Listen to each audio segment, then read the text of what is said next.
Hola, boys and girls. Good morning. Hello, it's Mrs. Kappel here. Did you hear I said hola? Hola means hello. That's right. And why do you think I said hola? That is how you say hello in Spanish, in Espanol. That means that today is a special day for some families. They celebrate a special day called Cinco de Mayo. This is the word right here, Cinco de Mayo. What do you think Cinco de Mayo means? Have you heard the word cinco?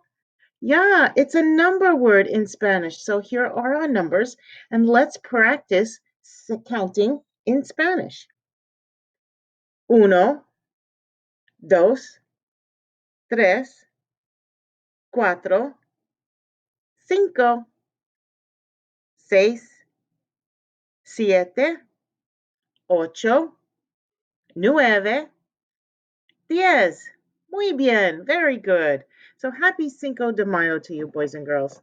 Today is Tuesday, May 5th, Cinco de Mayo, 2020. It's an interesting day. Another interesting day doing your schoolwork at home, boys and girls. We are going to write the number 5 with our pencils before we do our coloring. Remember, old fat 5 is a little line down, big curve around. Put a hat across the top and see what you found. A 5. So looking at our pattern here, our ABCC pattern, what would come next? Red, yellow, green, green. Red. Today is a red day, so you would be coloring it neat and sweet with your red crayon.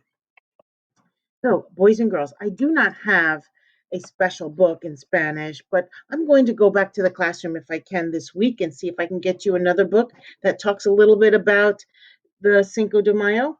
But for today, I thought you might like to see a moose. Do you know this story?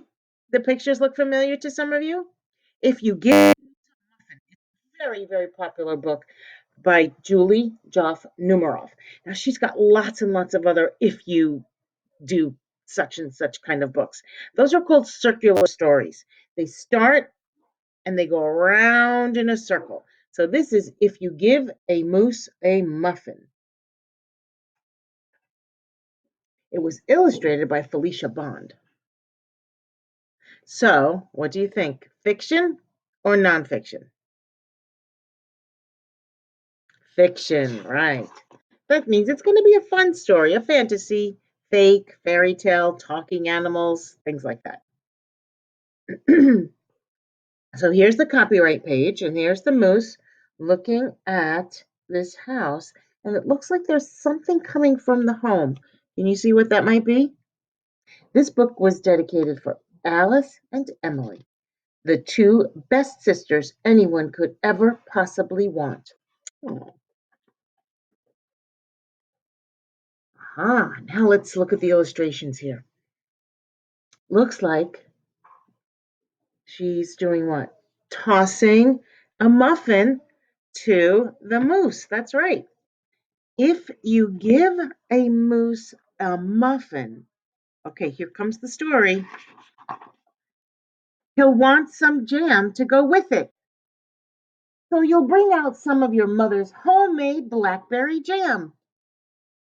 Muffins and jam go well together, don't they? No, this muffin tastes good, but how about some? Okay, so he's going to get the jam. When he's finished eating the muffin, he'll want another, and another, and another. When they're all gone, he'll ask you to make more. Be careful if you're giving that moose a muffin. What's going to happen next? Oh, you have to go to the store to get some more muffin mix. He'll want to go with you. And when he opens the door and feels how chilly it is, he'll ask to borrow a sweater. Can you see these fall leaves? Yeah, so it's kind of giving you a clue of what season it is. When he puts the sweater on, he'll notice one of the buttons is loose. He'll ask for a needle and thread. He'll start sewing. The button will remind him of the puppets his grandmother used to make. See how easily distracted he gets? So he'll ask for some old socks. He'll make sock puppets. You can't really see what he's doing, but you can see his supplies. There's the thread, and he's snipping lots of different, you see little bits of fabric, so he's probably cutting things up. And when they're done, he'll want to put on a puppet show. Look what he made from sock puppets. He'll need some cardboard and paints. So he still has the sweater with the loose button. Did he fix the button yet? No. And why did he put the sweater on in the first place? Because he was going to go out and get some more muffin mix with you. So now he's getting cardboard and paints. Oh boy. Then he'll ask you to help make the scenery. So, what's the scenery like in a show, in a puppet show or a theater show? The scenery is what it looks like in the background, right? Kind of helps get the setting, like where the story is taking place.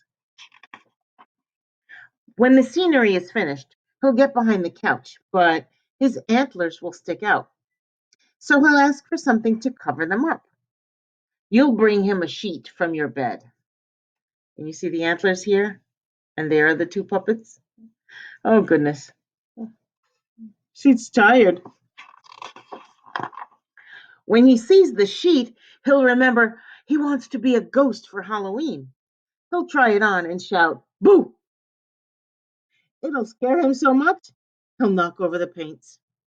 Oh, my goodness. So he'll use the sheet to clean up the mess. Then he'll ask for some soap to wash it out. He'll probably want to hang the sheet up to dry. Okay, where do you think that's going to happen? He'll go outside to put it on the clothesline. When he's out in the yard, he'll see your mother's blackberry bushes. Seeing the blackberries will remind him of her jam. He'll probably ask you for some.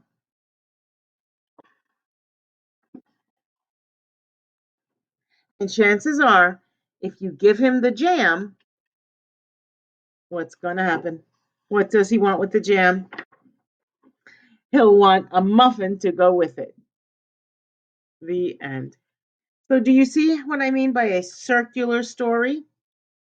It started out with him getting the muffin, and then all the adventures that happened in between until the end, where it goes back to asking for another muffin. Well, that's it for now, boys and girls.